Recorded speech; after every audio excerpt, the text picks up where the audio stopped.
طول ما انت بتدوري على الحياة المثالية صدقيني عمرك ما هتوصلي لها. لان احنا في حياتنا اصلا مفيش حياة مثالية. بيوتنا مليانة مشاكل ومليانة تخبطات ومليانة ابتلاءات. مفيش حد فينا حياته كاملة.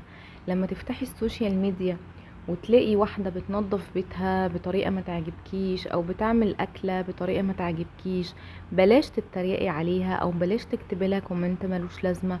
ممكن تكون هي بتعمل الاكلة دي بطريقتها، هي بتنظف بيتها بطريقتها، هي شايفة ان ده الاصح ليها او اصح لبيتها او اصح لولادها. انتي مش هتاكلي من الاكلة اللي هي بتطبخها بالطريقة اللي مش هتعجبك. هي ما بتنظفلكيش بيتك. كل واحد بيعمل الصالح ليه او بيعمل اللي هو شايفه صح من وجهة نظره. طالما هي ما بتضايقكيش او ما بتضايقش عينك خلاص. ما نحاولش ان احنا دايما نعلي على بعض ونقول اصل بصي لا انا بروق احسن منها، لا ده انا بعمل الاكله دي احسن منها، لا ده انا جسمي احلى من جسمها، لا ده انا اشطر منها في المجال الفلاني. كل واحد فينا ربنا مديله موهبه في مكان معين او في حاجه معينه، فبلاش ان احنا دايما نقعد نعلي على بعض. ازيكم عاملين ايه؟ يا رب تكونوا بخير. وحشتوني جدا جدا. لاول مره تشوفيني انا اسمي رضوى ودي قناتي. بعمل روتينات وبعمل فلوجات، والنهارده فيديو جديد بعد غياب كبير. اتمنى لو شفتي الفيديو او اول مره تشوفيني ما تنسيش تعملي لايك وتشتركي في القناه وتفعلي زر الجرس وتقولي لي بتتابعيني منين. طبعا انا صحيت الصبح عملت القهوه وبعدين قلت ابتدي بقى ان انا اروق البيت، لان البيت صراحه كان في حاله يرثى لها. فكان لازم ابدا كده بره بالريسبشن عشان عايزه ادخل اعمل الغدا. وحشتوني جدا جدا جدا. عاملين ايه؟ رب كلكم تبقوا في احسن حال يا رب. عايزاكي دايما تحمدي ربنا على النعم اللي في حياتك. كلنا عندنا نعم كتير قوي في حياتنا مش حاسين بيها. دايما بنبص بس للنواقص ونقول لا اصل فلان عندها وانا ما عنديش، اصل انا المفروض يبقى عندي كذا. ربنا مدي كل واحد فينا ال24 ايراد بتوعه. ربنا عادل جدا. مش معنى ان انا حياتي فيها ابتلاءات او عندي مشاكل الفترة دي يبقى انا حياتي سودة. كلنا معرضين ان احنا يبقى عندنا ابتلاءات، وكلنا حياتنا مش دايما وردي وعايشين احسن حياة. مش لازم ان انا طول الوقت ابقى متابعة مثلا فيديوهات فلانة وفيديوهات علانة وشايفة ان هي حياتها جميلة وما فيهاش مشاكل. ما هي مش هتصدر لك المشاكل او مش تطلع تحكي لك المشاكل. ممكن يكون ورا الكاميرا دي في قصص وفي حوارات. ممكن يكون لا قدر الله عندها طفل تعبان هي ما بتحبش تظهره، جوزها تعبان ما بتحبش تظهر الكلام ده. فمش كل اللي بيتصور بيبقى حقيقة. فانتي بتتعبي نفسيتك على الفاضي. الحاجة اللي تتعب نفسيتك تجنبيها. دايما قولي الحمد لله يا رب على النعم اللي انت مدهاني، سواء نعمة السمع، نعمة البصر، الصحة. فكرة الصحة ان انتي تقومي تروقي البيت وتنضفيه وتقفي تعملي اكل، دي صحة. في ناس كتير قوي ما بتقدرش انها تقوم تروق بيتها وعلى طول عندها حد بيساعدها في البيت. انتي لا، انتي ربنا مديكي النعمة دي. نعمة ان انتي عندك روتين، عارفة ان انا الصبح هصحى اعمل كذا، هصحى اعمل كذا، ورايا كذا، بتخططي اليوم. غيرك ما عندوش النعمة دي لان هو ما بيعرفش يخطط ليومه لاي مشاغل. بتشتغل مثلا لازم تنزل كل يوم الصبح، ما عندهاش رفاهية انها تفضل قاعدة في البيت تشوف ايه اللي وراها وتقدر تعمله. دايما بتجري ورا يومها. هتنزل الشغل وترجع تعمل اكل وبعدين تشوف البيت وبعدين تنام ودايرة في ساقية. انتي لا، انتي قاعدة في بيتك معززة مكرمة. تصحي تعملي اكل لولادك، جوزك بيرجع من الشغل، بتقعدوا مع بعض. فدي نعمة كبيرة ان انتي ما بتنزليش تختلطي بسوق العمل وحد يتنك عليكي او حد يقولك كلمة ملهاش لازمة تضايقك. فانتي ده نعمة. دايما نقول الحمد لله ان ربنا عافانا مما ابتلى به غيرنا.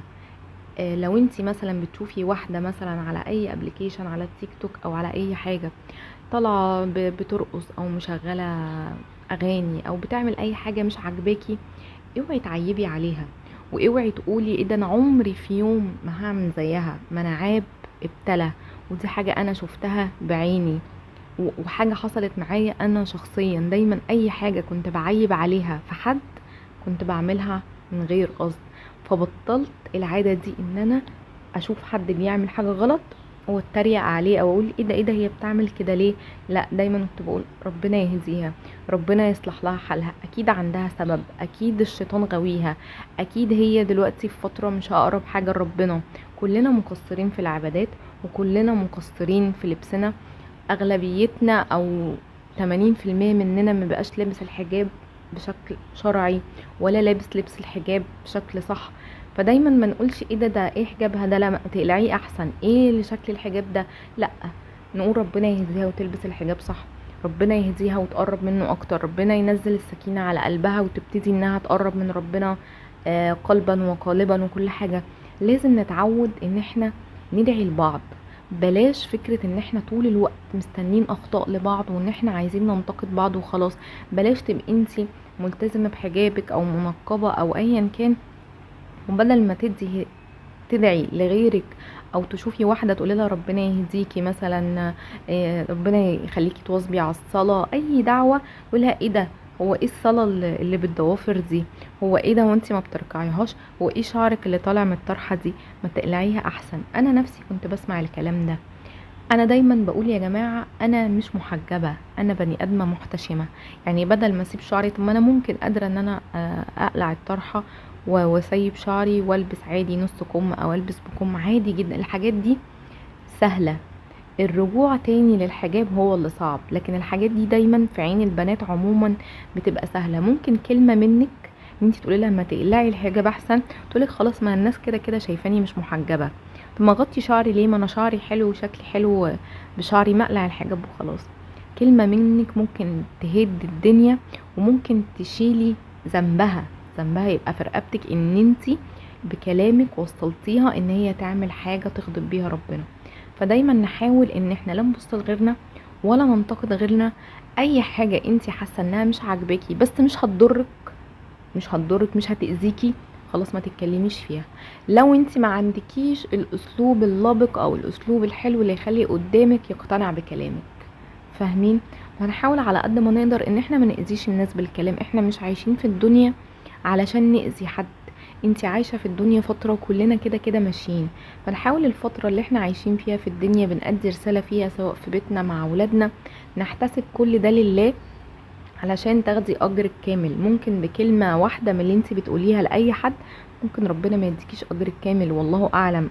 يعني انا مش عايزة افتي في الموضوع ده، بس انما الاعمال بالنيات. طول ما انت نيتك كويسة وحاسه ان انت بتعملي حاجه لله، وان انت في حياتك صح، او انت ماشيه حياتك صح، حاولي توصلي الخبره دي لغيرك، لعل وعسى تكوني سبب في هدايته.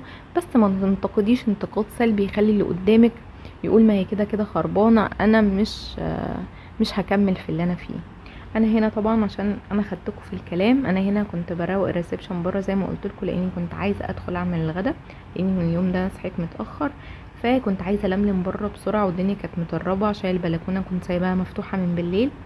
فبدات بقى ان انا اشيل السجاده، وحطيت السجاده ديت كنت لسه غسلاها. فقلت بقى احاول على قد ما اقدر ان انا اظبط الدنيا عشان اعمل الغدا قبل ما جوزي يجي. انتوا قولوا لي دنيتكم عامله ايه، واخباركم ايه، واخبار الاجازه ايه، اليوم المتشقلب والناس اللي بتنام الفجر وتصحى العصر. الحمد لله ما بعملش كده، يعني الحمد لله يومي الى حد ما مظبوط. فهنا بقى كنت خلصت الريسبشن ودنيتي تمام، ونزلت بقى ما كانش عندي بطاطس ولا طماطم، وانا كنت عايزه اعمل اكله هيلسي وفي نفس الوقت تبقى حلوه، لان انا جوزي ضد الاكل الهيلسي تماما، وانتوا عارفين ان انا ماشيه على نظام صحي. فكان لازم اعمل اكله ترضي جميع الاطراف، فيها نشويات وفيها بروتين، وبرضه في نفس الوقت تبقى لذيذه وطعمها حلو جدا. جربوها صدقوني بجد، وامشوا بالخطوات دي هتعجبكم جدا جدا، ومحدش هيدوقها منكم الا ما يقولكم انها خطيره. قطعت البطاطس وهنا حطيتها، بدات ان انا اقطعها واحطها في ميه شويه ملح، واسيبها تتسلق على النار وتاخد راحتها على النار. وانا عايزاها مسلوقه سلق كامل، مش عايزه نص سوا ولا اي حاجه، عايزاها تتسلق سلق كامل، ومش هحط اي توابل فيها. هحط بس الملح، ولما تطلع ان شاء الله يعني خلاص تبقى استوت، هبتدي ان انا احط لها كل التوابل اللي انا بحبها عادي جدا. بس في فتره السلق دي مش هحط حاجه غير شويه ملح. هنا بقى حطيتها على النار وظبطت الميه بتاعتها، وزي ما قلت لكم كده هحط شويه ملح وخلاص. على كده هسيبها بقى انها تاخد راحتها، وبعدين هبتدي بقى ان انا اعمل الكفته في الاير فراير. انتوا عارفين والناس اللي متابعيني عارفه ان انا على طول بسيب اي حاجه في الفريزر متبله، يعني اي كفته قصدي اي يعني لحمه مفرومه اي حاجه بجيبها اتبلها واشيلها متبله عشان تسهل عليا اليوم. فهنا كنت عايزه اسوي كفته انا عايزه اقول لكم ان انا من ساعه ما جبت الاير فراير وانا تقريبا ما بشغلش الفرن خالص. يعني هي بصراحه الاير فراير في البيت ايدي ورجلي حرفيا. هنا طبعا بحطها بعملها كور وبحطها في الاير فراير عشان انا عايزه اسويها سوا كامل. وبعدين هنا خلاص كانت البطاطس استوت، فقلت ان انا ابتدي ان انا هرسها، وحطيت لها حته زبده، وحطيت لها شويه لبن. انا عايزاها تبقى يعني كريمي كده، وعايزاها زي ما قلت لكم سوا كامل. فاول ما دخلت خلاص اتاكدت انها استوت، فبدات ان انا احط لها شويه اللبن واحط لها حته الزبده دي، واحط بقى التوابل بتاعتي ملح وفلفل وبابريكا وممكن شويه كمون. حطي البهارات اللي انت بتحبيها، ممكن بصل بودر، توم بودر، شوفي انت بتحبي ايه وحطيه عادي. التوابل دي اختياريه مش حاجه اساسي، اهم حاجه بس تظبطي الملح بتاعها عشان ما تبقاش دلع. وهبتدي بقى ان انا انا مش عايزاها كريمي قوي، انا عايزاها تبقى ماسكه نفسها شويه علشان لما ارصها في الطاجن تبقى ما تبقاش صيصه كده في نفسها، عايزاها تبقى ماسكه نفسها شويه. فهنا بقى بدات ان انا اعمل لها الصلصه اللي هحطها على الوش. عادي بشرت طماطمتين وحطيت معلقه صلصه وبرده حطيت الزبده، وبدات ان انا اسبك الطماطم، وهحط شويه ميه صغيرين بس عشان الصلصه تتسبك، وهحط ملح وفلفل وكزبره وشويه سكر صغيرين قوي علشان خاطر بس حموضه الصلصه.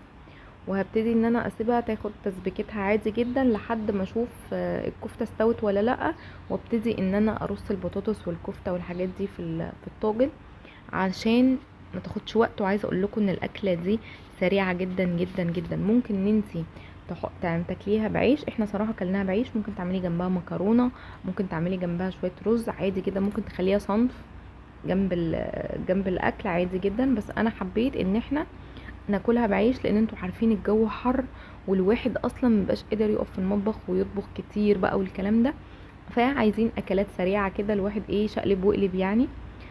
فهنا بقى رحت جايبه الطواجن، وقلت بقى ان انا هرص البطاطس تحت. طبعا الطاجن الصغير ده معروف بتاعي طبعا، يعني عملت طاجنين بس. يوسف ما عملتلوش طاجن لان هو اصلا ملوش في البطاطس مهروسه قوي.